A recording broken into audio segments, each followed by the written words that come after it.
This podcast is brought to you by Independent Building Advice. IBA acknowledges traditional owners of the land and waters this podcast is recorded on. If you find this episode helpful, follow us for more so we can continue putting out free value for all homeowners in Australia. It really goes a long way. Enjoy the episode.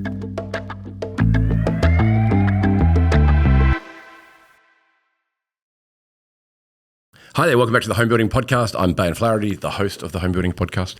Today we are talking about a subject where we're trying to give you, and by the way, we're trying to give you really unbiased information here, so we're not trying to sway you one way or another, is should you buy a house? Should you extend or renovate your home? And should you just demolish the thing and build a new one, right? It's a common question that people have. Often we find people, when we come chat to them, they go down the wrong path. They spend a lot of money getting something designed up and we go, that's probably not the way to go. And I want to talk about that. So I just want to get a couple of terms here very clear. So to renovate is to not extend your house, but to move rooms or put fresh things in your home. Like you might replace your kitchen, you might replace your bathrooms, you might knock a wall down, make a room bigger, you might add a wall. That's renovating. That's working within the confines of the external parts of your home.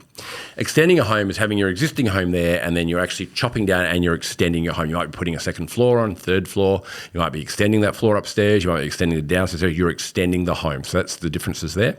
Knockdown and rebuild is demolishing the current home you've got there and then building a brand new home on that property. And that's another way. Or if you have a vacant block, obviously, you just build a house on it. So they're really the different terms that we're talking about today. And obviously buying a home is buying an established home, ideally with not much for you to do on it, but that's more of a general term there. Now, I am referring mainly to people who are owner-occupiers who are building their, or want to live, so not build, but want to live in their forever home. So this is a house that they're a home for them and their family that they want to stay with for a reasonable length of time. I'm not talking about investment here where you're going to buy a home, do it up, flick it, put it on the market. That's not really what we're talking about in this podcast. We can do another podcast about that if people want to hear that. I'd love to hear in the comments. But the reality is we're talking about you, for your family, a more permanent home, whether it's forever or whether it's for 5, 7, 10 years, which is the best way to go. Now, let's get into it.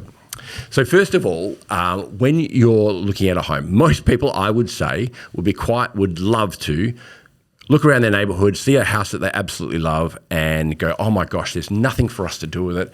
Honey, let's buy that house. And they buy it and they move in and guess what? Life's just a dream, nothing to do. They just straight in, unpack their boxes and they live their best life. That's a perfect world and that's amazing. And if you can do that, don't build or extend or renovate. Just do that. That's an awesome way to go. We don't have to have all those issues, all those stressful moments, all those kind of things that's involved in building and renovating because the house is just right for you. That is great. Don't really hear too many people finding that actual home that's just right for them. And if you do, you're generally spending a fortune because that's what everybody else wants at the same time. But if you can, that's the dream. That's what you should do. Now, if you go to a house and the house is this is buying a home and the house is really nice, but it needs a new kitchen or it needs a new bathroom or new laundry or, new flooring or just needs some paint through it or there's some really minor tweaks or do-ups that it has to do, that's a really good option as well. To do a new bathroom, you're probably looking at roughly about $30,000 to $40,000 depending on your specification to rip that bathroom out, put everything back in pretty much the same spot. You can get away with a bit cheaper than that. 40 is more on when you're actually moving elements of the bathroom around, like your sink or your toilet or whichever it might be. So that's a bit more expensive there. And obviously it depends on the size and everything else. Kitchens will be anything from 35 to 40 grand starting right through to 65, 70. A client of ours spent 150 grand on their kitchen the other day. Again, it depends on the kitchen, what you've got included. You can spend a lot of money very quickly on those things. And if you relocate it, there's some costs from about 5 to 10 grand to relocate it to another part of the home. So there's some basic things you're looking at. You can paint the whole house internally, externally for about $20,000. Removing a wall is a bit more tricky. You got to demolish the wall. You also have to look after the ceiling and the roof and the floor as well. So if you have like an older home, it's got beautiful timber floors, there can be a few costs involved in that, plus the engineering of holding it all up.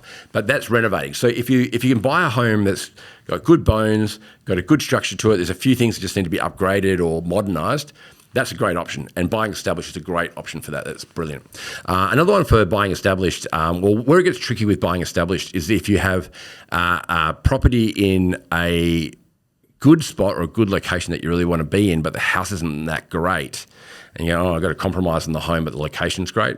That's something that can grey the areas a little bit because you might go, I've got to compromise, and that might do your head in over the last few years. Whatever frustrates you when you're looking at a house, I can assure you will frustrate you a lot more as the years go by. Every year it's going to frustrate you more. Eventually it's going to do your head in and move. So you've got to work out, can I get the house I want in the location I want? Almost always, or a lot of the time that is a big stage for people when they're actually buying a home is normally when they've got kids on the way or they're starting a family. That's generally a big time in their lives when they look at moving. Another one is when the kids are hitting the teenage years and the parents can then see, oh, wait a second, these kids are not, they're going to outgrow this home, this house isn't big enough. And another stage there as well is also when you're downsizing, the kids have left, this house is too big, I want to move. There are some main points why people buy. And when you have kids, for anyone out there who's got kids, your life gets pretty hectic and pretty busy. That's why a lot of people just want to buy established. They don't have time for all the stuff with extending and building and so forth, and that can be disruptive to their life, and they have to wait a bit longer. So that's a big factor of actually buying established, if you can get that dream home pretty close to where you want to be. So why would you extend? Why would you build home? So the other one to buy established is it's a quicker turnaround. So you could buy established. If you go cash, well then you've got 21 days or 28 days to settle, and then you're good to go. If you're getting finance, it might be 28 days to finance, 28 days to settle. A couple of months' time, you're in the new home. So buying established is a great way to go if you want to go that way.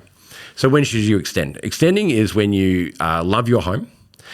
It's beautiful. You love the location. You love your neighbours. You really want to stay where you are. It's a great location, and you really don't want to change. And the home is great. There's some really good bones, good structure, good quality home, but it's lacking a few things. It might not be big enough. It might need to, you might want more backyard. You might want to go up. There might be things that you want to change to it, but you've got a good structure. Most of the home is pretty good. Most of the home you don't need to touch, but you need to extend or add more to it. We actually have a quiz, by the way. We have a little quiz that you can do. We've got one that you can do online, or we've got one that you can actually download and do it yourself. And that's a cool little quiz. We put a lot of time and energy into it. Riley and I have been pretty busy trying to make that work and try and give you really good information. So we'll have links in the notes here for you to actually get that quiz yourself. Just download it. And that's going to give you some really good insights. A questionnaire, you rank everything out of 10. And then at the end of that, it gives you a score of whether you should extend, build, buy established, demolition, build, all those kind of things. That's going to give you real factual information, and we can help you from there if you want, or you can just take that away and think about it. But the point of that is that if you're changing every room of your house, well, that cost is going to be incredibly expensive. And I highly recommend that you actually have a listen to our extension video on the cost of extending a home and how to do it cost effectively, because that's going to give you a lot more insight than we're covering in this one. But if you need to just add a couple of rooms, or if you need to extend a part of the home, then extending might be great if the rest of the home is fantastic. And I really believe that if you've got a beautiful front, older elevation, my home's a 1939 home. If you was built in 1939, with a beautiful California bungalow front, I think it'd be a shame to demolish that. I love those older homes. It's got a bit of a history to it. I think if you can keep that and extend it, that's awesome. I mean, if it's in disrepair, obviously, look at changing it. But the cost of extending your house is quite expensive for your square meterage rate. Okay, and the reason for that is that the bigger the job you do, the more cost effective it is, right? Not cheaper, but more cost effective.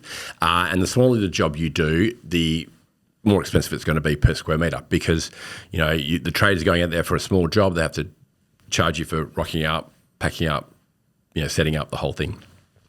So if you're going to extend your home, ideally you want to get your money's worth, and you want to extend it a fair bit. And you ideally want to cut once. But again, I refer you to our extension podcast where we talk more about this in depth of how to do that. But the idea is, though, that if you're going to don't just add one room, because it's going to be very expensive. Try to add a couple of rooms, or really kitchen, meals, family, just extend that out, make that bigger and better and brighter, because that's going to give you better value for money than what you're doing. The other thing you got to consider if you're extending, that you may want to live in the home. If you're living in the home, how are you going to go with drilling and hammering and all sorts of fun stuff while you're in the home? We can dust-proof the house quite well, and that means that we can block it all up for you so you can actually live in the house. I would highly recommend people hire or use their caravan for showering and that while they're in the home. That's a really cool way of getting past the moving out and renting somewhere else, because that's another cost that's quite expensive for you if you're going to do it that way. As a rule of thumb, just as a rough guide here, if you're changing more than 50 to 60% of your home, then you should really be looking at demolishing and building. And there's a lot of factors in this, and this is where we really need to see your house and have a chat to what you're trying to achieve to give you proper advice. But this is very general, okay? But if you're changing that much, often you'll find that the prices of doing that is going to be greater than it would to just demolish that thing and build it straight up, okay? And there's other things to look at as well is how's the house position on the block? Is it going to maximize your outlook of your house? You know, in the good old days, they just love chucking that thing right in the middle of your block of land, right? So you got no access down either side. It's just how they did it, right? These days, we generally do a boundary wall on one side. But these are factors you want to look at. You know, what's the quality of the home? Is it in good nick? All sorts of stuff. But before you go down this track, it gets hiring someone and giving them a stack of money to design this house up, chat to somebody about getting some really good advice up front and go, which way should you go? I mean, we do try to look after our clients as best we can, give them as much unbiased information as we can. And we do both building and extending. You need someone like that that's not going to sway you one way or the other. They can go, hey, in your particular case, you should be extending your home. Or in your particular case, you should be demolish and build this. Or let's look at both. Okay. And the reason for that is that if you get a builder out and guess what, they only do new home building, they're most likely going to say to you, you should demolish and build this home. If you get someone out and they do extensions and renos only, but they don't build new homes, they're probably going to say, do you know what? I think you should extend and renovate this home. Funny that. You know, what you need is real advice if you're not too sure. But don't spend $20,000 or $10,000 or whatever getting designs done up to only find out that you shouldn't have gone that way. And that happens a lot. We do a lot of homes that way. Now, to demolish a home, you're looking at about $20,000 roughly, right? Depending on your block. And this, again, is general advice. So 20 grand, and then to actually build a new home, modern specification, modern finishes on that block of land and getting exactly the way you want from day one is a great way to go and often will work out cheaper than trying to extend that existing home. Okay, because the builders aren't restricted with the existing house that's there. Now, I use the Mr. Squiggle analogy here. Now, if you don't know what Mr. Squiggle is, just skip this part of the video because it's really hard to explain what it is. But Mr. Squiggle was a show on that was on TV ages ago. Most people about my age group, or everyone in my age group, would know who Mr. Squiggle is. And it was a guy who had a pencil nose who just draw on a blackboard, and he would give him this random squiggle, and then the show was you had to actually make that squiggle look great, and it was a pretty hard assignment. Well, that's extending. Right? That is having an existing house there, and people go to us and say, hey, this is my existing house. This is everything that's wrong with it. You make that look pretty. And, you know, we don't have a pencil on our nose, thank God, but the reality is, right, we don't have a blackboard giving us a hard time. Again, if you haven't seen the show, you won't know the analogy. But the point is, though, we have to get an existing structure and try and make it great. Now, doing that, we love the challenge and we love doing it and we're pretty good at it. But the thing is, though, that we have to work around a template that's already there. How much easier would it be for us if we had a blank template and we can design it properly from scratch? And that's the difference between building and building a new home, demolishing, building a new home, and extending your house. We're not having to work around something that's already there. And in doing that, we have to make sure the roof's staying up. We have to make sure that, you know, we're not demolishing the good bits. We have to make sure the good and the old meet. That's a lot of trades coming and going, and you're paying for it. So that's why often demolishing and starting again is actually better value for you, right? And it really depends on your circumstances. If you have a really sloping block, often extending is better value for money than demolishing building. It's case by case. So really encourage you to actually download that actually self-quiz if you want to, or we can come out there and do it for you and give you a really good advice. That doesn't cost you anything, by the way, if we do come out. It's just it's an obligation-free, just to chat to you, give you some good information for you to take away. But if you want to do the self-quiz yourself, it's really accurate, it's really good, and it's going to give you some really put you in a really true understanding after doing it. It'll take you about 10 minutes to do that, to find out exactly where you stand, exactly what's in it for you, and which way is the best way to go, so you start in the right direction as opposed to spending money to find out you've got to change directions again. But it's a really good question. You've got to work out what's best for you. Obviously, buying established is a great way to go, and it's definitely the easiest way to go. But if you want to build a new home specifically for you guys, it is pretty cool. If you have a good experience, it's a good experience because you've built this for you. It's the only one on this planet that was designed for you and your family, and it's going to be there for decades to come. So building is cool if you have the mindset for it, but you've got to decide you're the right path for you. So this podcast is all about trying to give you which direction you should go. Have a look out there. The first step you should do is get a feel for the market, have a look what's available, get an idea of pricing, what things are selling for, talk to your neighbours, what they know, what's coming on. Get a feel for your market before you go down the path of any of these paths so you're going to feel that you're not going to overcapitalise, you're not going to undercapitalise, but you're also going to get the right home the right way for yourselves. Thanks very much.